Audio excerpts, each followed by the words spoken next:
수험생 여러분 안녕하십니까. 에듀마켓에서 건축기사와 건축산업기사를 담당하고 있는 안남직 교수입니다. 자, 이번 시간은 2024년 건축기사 실기 제2회 보건문제 풀이를 해보도록 하겠습니다. 24년 2회 먼저 문제풀이를 먼저 쭉 하고 그리고 나서 이번 2회는 시험이 어땠다 라고 총평을 해보도록 하겠습니다. 첫 번째 문제입니다. 1번 종합심사 낙찰제도에 대해서 간략히 설명하시오. 이거는 그대로 기출에 나와 있던 거죠. 그래서 보통 이 가격하고 공사 수행 능력은 항상 나옵니다. 이거는 종합심사 낙찰제도 뿐만이 아니라 다른 거에도 대부분 나오는데 종합심사 낙찰제도에서 제일 중요한 건 이거죠. 사회책임의 점수를 합산한다. 사회책임의 점수라는 말이 꼭 들어가야 됩니다. 그러니까 가격과 공사 수행 능력으로만 두 개만 계산을 하게 되면 집어넣고 설명을 하면 아마도 오답 처리될 거예요. 0점 처리가 될 가능성이 굉장히 큽니다.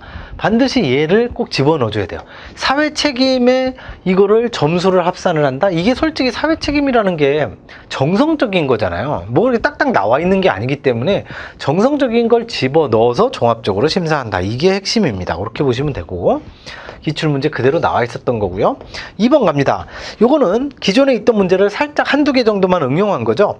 다음은 표준 관입시험에 대한 설명이다. 괄호 안에 맞는 내용을 기입하시오. 로드 선단에 샘플러를 부착하고 로드가 강봉이라고 그랬죠. 선단은 제일 끝이라고 했고 강봉의 제일 끝에 샘플러 이제 땅땅 누르는 일종의 샘플이 되는 거죠. 그 샘플을 부착을 하고 강봉 로드 상단에 63.5 플러스 마이너스 몇 킬로, 이게 이제 처음 나온 거죠. 플러스 마이너스 0.5kg입니다. 원래는 63.5만 계속 나왔는데 플러스 마이너스 0.5kg의 해머로, 그리고 760mm 플러스 뭐 10mm에서 760 또는 750이라고 했는데 760이 맞습니다.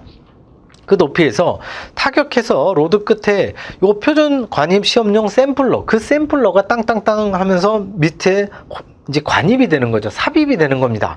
몇 미리? 요건 300mm죠. 원래 정확하게 300mm가 결국에는 30cm죠.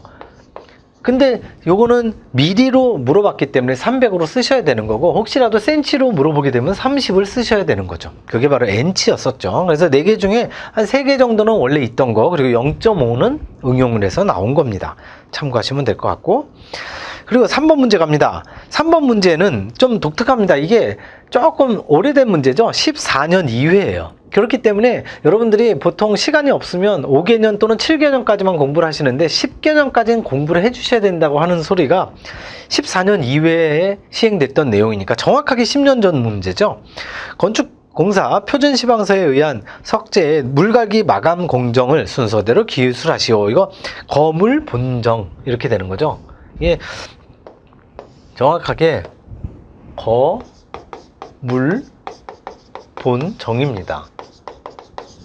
그래서 이게 거친 갈기, 그리고 물갈기, 그리고 본갈기, 정갈기. 그래서 뭐 갈기 다 똑같으니까 그거는 공부할 필요 없고 그냥 거물 본정만 기억하시면 되죠. 이게 14년 이후이기 때문에 이렇게 10년 전 것까지 공부하셨던 분은 맞출 수 있지만 만만치 않은 문제죠. 4번 갑니다. 경량철골 칸막이 공사에서 석고보드를 양면으로 시공하는 시공 순서를 보기에서 골라 기술하시오. 역시 기출인데요.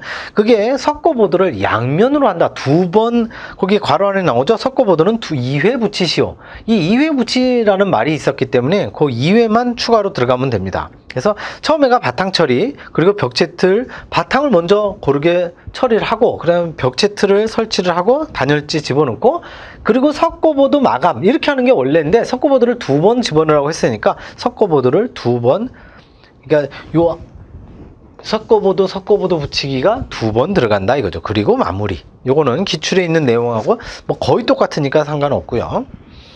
5번 가보시면 5번은 이제 처음 나오는 신규 문제입니다. 가연성 도료 창고의 구비사항 3가지를 기술하시오. 4가지를 제가 해놨는데요. 요거는요 그냥 일반 교재에 나와 있는 것이 아니라 법적 기준입니다. 법적 기준이기 때문에 이건 중요한 내용이고 신규 문제지만 또 나올 가능성이 굉장히 큽니다. 자, 가연성 도료 창고, 한마디로 연소할 수 있는 페인트 같은 거를 얘기하는 거죠. 그러니까 이게 한번 화재가 났다가는 완전히 그냥 이게 석유 부은 거하고 똑같이 되기 때문에 굉장히 조심해야 된다 하는 거죠. 독립된 단층 건물로서 주위 건물에서 1.5m 이상 반드시 떨어져 있게 한다. 화재가 났을 때 가연성이니까 휘발유 들이부은 거하고 똑같으니까 화염이 엄청나게 더 막 난리가 나겠죠. 그렇기 때문에 반드시 1.5m 이상 떨어져 있어야 되는 거고, 건물의 내부는 내화구조 또는 방화구조로 하되 뭐 구획정 장소가 들어가야 된다. 그러니까 내화구조가 원래 1등입니다. 내화구조가 불에 견디는 구조, 방화구조는 화염의 확산을 막는 구조, 2등이죠. 1등과 2등 둘 중에 어떤 걸로도 상관은 없다. 지붕은 불연재료, 재료 중에는 또 1등이 불연재료입니다. 천장은 설치하지 않는다. 요것도 법적 기준이고요. 그리고 제일 마지막에 소화기 및 소화용 모래 등을 비치를 하게 된다.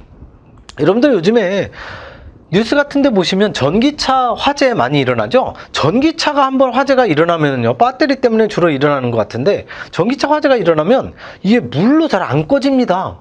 예를 들어서 일반 화재 같은 경우에는 물로 들이부으면 그냥 대부분 꺼지는데, 전기 화재는요 물로 안 꺼져요. 그래서 이 모래를 사용해야 됩니다.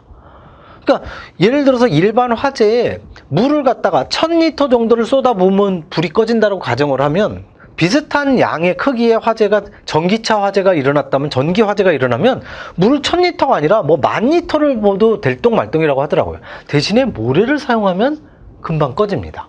그래서 이런 가연성 도료나 이런 것들은 이런 걸 사용해야 된다. 4가지 꼭 기억하시고, 신규 문제지만 이건 반복해서 나올 가능성이 굉장히 높은 문제입니다.